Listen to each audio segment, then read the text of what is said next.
Hello बच्चों, स्वागत है आप सभी का हमारे यूट्यूब चैनल पर। देखिए बच्चों, आज हम पढ़ते हैं गाउस का नियम या गाउस की प्रमेय किसे कहते हैं। इसको हम बहुत ही साधारण भाषा में पढ़ते हैं और फिर इसका हम सूत्र बनाना सीखेंगे कि हम इसका सूत्र किस प्रकार से बना सकते हैं अगर हमको याद नहीं होता है तो। देखो बच्चों, सबसे बात बोलता है इसमें ये कि विद्युत क्षेत्र में रखे काल्पनिक बंद पृष्ठ, ठीक है ना बच्चों। क्या बात हो जाती है कि विद्युत क्षेत्र में रखे काल्पनिक बंद पृष्ठ से गुजरने वाले संपूर्ण विद्युत फ्लक्स, ध्यान रखना बच्चों, संपूर्ण विद्युत फ्लक्स का मान उस बंद पृष्ठ द्वारा घिरे हुए कुल आवेश, यानी आवेश को बोलते हैं क्यू से, क्यू के 1/एप्सिलॉन 0 गुणा होता है। क्या होता है, इसका बनाते हैं सूत्र। देखो, सबसे पहले बात आती है कि विद्युत क्षेत्र में रखे, तो ये विद्युत क्षेत्र हो गया। विद्युत क्षेत्र में रखे बंद पृष्ठ से गुजरने वाले, तो ये क्या हो गया, हमारा बंद पृष्ठ हो गया, ठीक है ना बच्चों। गुजरने वाले संपूर्ण विद्युत फ्लक्स, तो विद्युत फ्लक्स के लिए लगा देते हैं हम ई यहाँ पर। ओके बच्चों, के लिए हम सूत्र लगाते हैं कि क्या, कि इस बंद पृष्ठ के लिए लगा देते हैं हम क्या, समाकलन, ठीक है ना बच्चों। बंद पृष्ठ के लिए लगाते हैं हम समाकलन और विद्युत क्षेत्र के लिए लगाते हैं E vector into D A vector, ठीक है बच्चों। ये किसके लिए लगाया हुआ है हमने, कि बंद पृष्ठ के लिए तो समाकलन लगा दिया और विद्युत क्षेत्र के लिए ये सूत्र लिख दिया है। इसके बाद देखो बच्चों में इज इक्वल टू लगाकर कुल आवेश के 1/ई गुणा होता है, ठीक है ना बच्चों। तो कुल आवेश यानी कि ई क्यू अपॉन ई, सॉरी, एप्सिलॉन 0, ऐसे भी लिख सकते हैं या इसको हम इस प्रकार भी लिख सकते हैं। ओके बच्चों, 1/एप्सिलॉन 0, इसको बोलते हैं गणितीय रूप में, गणितीय रूप में। ओके ना बच्चों, आ गया होना आपके समझ में यहां तक तो, कि क्या होता है। देखिए बच्चों, कि विद्युत क्षेत्र में किसी बंद पृष्ठ, ठीक है ना, किसी, यानी कि देखो बच्चों, विद्युत क्षेत्र में रखे बंद पृष्ठ से गुजरने वाला संपूर्ण फ्लक्स, ठीक है ना बच्चों, यानी कि ई का मान, ठीक है ना, इज इक्वल टू बंद पृष्ठ द्वारा घिरे हुए कुल आवेश के 1/ई गुना होता है। ये आपको याद रखना है। फिर देखिए बच्चों, समाकलन किसके लिए लगा हुआ है हमने बंद पृष्ठ के लिए क्या लगा हुआ है, हमने समाकलन, ठीक है ना। और ये किसके लिए लगा हुआ है, हमने विद्युत क्षेत्र के लिए ये लगा दिया है, ठीक है ना बच्चों। Is equal to e q upon epsilon 0, इसको बोलते हैं, देखो बच्चों, यानी कि आप बोलेंगे सर इसको क्या बोलेंगे हम, तो इसको बोलते हैं एप्सिलॉन। ओके ना बच्चों, ये आपको याद रखना है कि इसको क्या बोला जाता है। ओके, फिर आप बोलेंगे सर कि विद्युत फ्लक्स क्या होता है, इसको भी मैं आपको इसी वीडियो में समझा दूंगा, पहले मैं इसको समझा देता हूं, ठीक है ना, इतना हो जाता है। ओके, अब देखो ई क्यू क्या है सर यहाँ पर, तो ई क्यू हो जाता है हमारा कुल आवेश। ओके ना बच्चों, ई क्यू हो जाता है हमारा कुल आवेश। और फिर देखिए बच्चों, जो ये बताया था मैंने आपको समाकलन, ये क्या है, बंद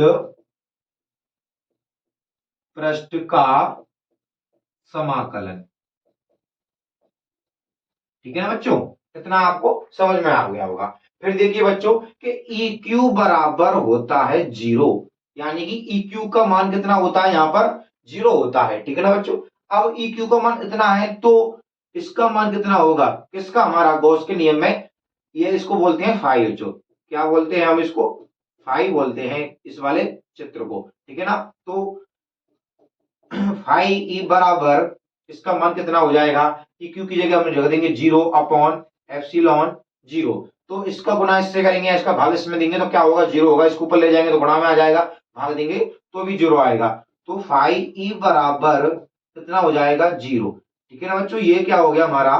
गॉस का नियम हो गया या गॉस की प्रमेय हो गई, ठीक है ना बच्चों। अब क्या करना है आपको, इतना स्क्रीनशॉट ले लेना है, फिर मैं आपको विद्युत फ्लक्स के बारे में समझाता हूं कि विद्युत फ्लक्स क्या होता है, क्योंकि यह आपको समझ में आएगा तभी तो ये समझ में आएगा आपके लिए, ठीक है ना बच्चों। आप इसका स्क्रीनशॉट लीजिए विद्युत फ्लक्स के बारे में कि ये विद्युत फ्लक्स क्या होता है। देखो बच्चों, विद्युत क्षेत्र में, यानी कि ये क्या हो गया, हमारा विद्युत क्षेत्र हो जाता है, ठीक है ना बच्चों, ये हो जाता है हमारा विद्युत क्षेत्र। ओके बच्चों, विद्युत क्षेत्र में रखे किसी काल्पनिक पृष्ठ, ठीक है ना बच्चों, यानी कि ये क्या है, हमारा काल्पनिक पृष्ठ है, तो काल्पनिक पृष्ठ से गुजरने वाली विद्युत क्षेत्र रेखाओं की संख्या, यानी कि जो ये क्षेत्र विद्युत क्षेत्र की रेखाएं गुजर रही हैं विद्युत क्षेत्र की, ये रेखाएं जो गुजरती हैं इनकी संख्याओं को, ठीक है ना बच्चों, भाई 1 2 3 गुजर रही है हमारी, ठीक है ना बच्चों, एक ऊपर से गुजर रही है, एक नीचे से भी गुजर रही है, तो यानी कि विद्युत क्षेत्र की रेखाओं से, ठीक है ना बच्चों, देखो विद्युत क्षेत्र रेखाओं की संख्या क्या हो जाती है, जो विद्युत क्षेत्र की जो ये रेखाएं इनकी संख्या को बोलते हैं हम विद्युत फ्लक्स। एक बार और देखिए बच्चों कि विद्युत क्षेत्र में ये क्या हो गया, हमारा विद्युत क्षेत्र है, इसमें से रखी काल्पनिक पृष्ठ, ये क्या रखा हुआ हमारा, एक काल्पनिक पृष्ठ रखा हुआ है, ठीक है ना, इससे गुजरने वाली यानी कि विद्युत क्षेत्र की रेखाएं, यानी जो पृष्ठ से क्या हो जाती हैं विद्युत क्षेत्र रेखाओं की संख्या को, गुजरने वाली विद्युत क्षेत्र रेखाओं की संख्या को क्या बोलते हैं हम, विद्युत फ्लक्स बोलते हैं। ओके बच्चों, आपको इतना समझ में आ गया होगा। अब आगे देखिए कि इससे फाई ई से व्यक्त करते हैं, किससे व्यक्त करते हैं, फाई ई से व्यक्त करते हैं। और देखिए बच्चों इंपॉर्टेंट बात रखो कि विद्युत फ्लक्स का आंशिक मान विद्युत क्षेत्र सदिश ई, यानी कि ऊपर जो टी का चिन्ह लगा उसको बोलते हैं वेक्टर, तो वेक्टर ई तथा अल्पांश पृष्ठीय क्षेत्रफल सदिश डी ए वेक्टर के अदिश गुणनफल के बराबर होता है, ठीक है ना बच्चों। अब हम इसको क्या करते हैं, सूत्र की तरह से देखते हैं, जैसे कि देखिए बच्चों कि अल्पांश के लिए मान, यानी कि अल्पांश विद्युत क्षेत्र का मान, ठीक है ना बच्चों, अल्पांश विद्युत क्षेत्र के लिए तो क्या हो जाएगा, देखिए फाई ई बराबर क्या हो जाता है, E vector into D A, ठीक है ना बच्चों, यानी अल्पांश पृष्ठीय क्षेत्रफल क्या हो जाता है कि अल्पांश क्षेत्रफल की दे दिए, देखो बच्चों अल्पांश क्षेत्रफल से गुजरता है हमारा, किससे गुजरता है, अल्पांश क्षेत्रफल से गुजरने वाले के लिए, तो फाई ई बराबर vector E into D A vector, ठीक है ना। अब देखिए बच्चों अगर हम क्या करते हैं, फाई ई बराबर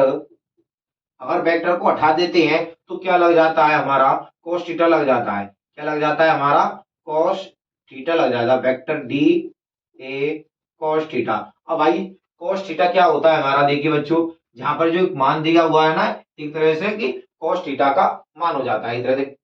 फिर देखिए बच्चों ये तो क्या हो गया हमारा अल्पांश का हो गया, ठीक है। अब देखो संपूर्ण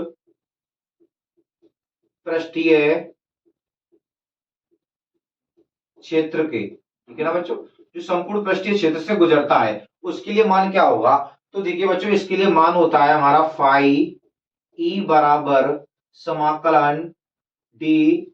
फाई ई, ओके ना बच्चों, क्या होता है समाकलन डी फाई ई, ठीक है ना बच्चों, क्योंकि यहां पर भी क्या होता है डी होता है, ठीक है बच्चों, क्या होता है हमारा डी ई, यानी कि किसके लिए, अल्पांश के लिए, यानी अर्ध के लिए डी, ठीक है बच्चों। फिर देखिए फुल के लिए क्या हो जाता है एफ ई बराबर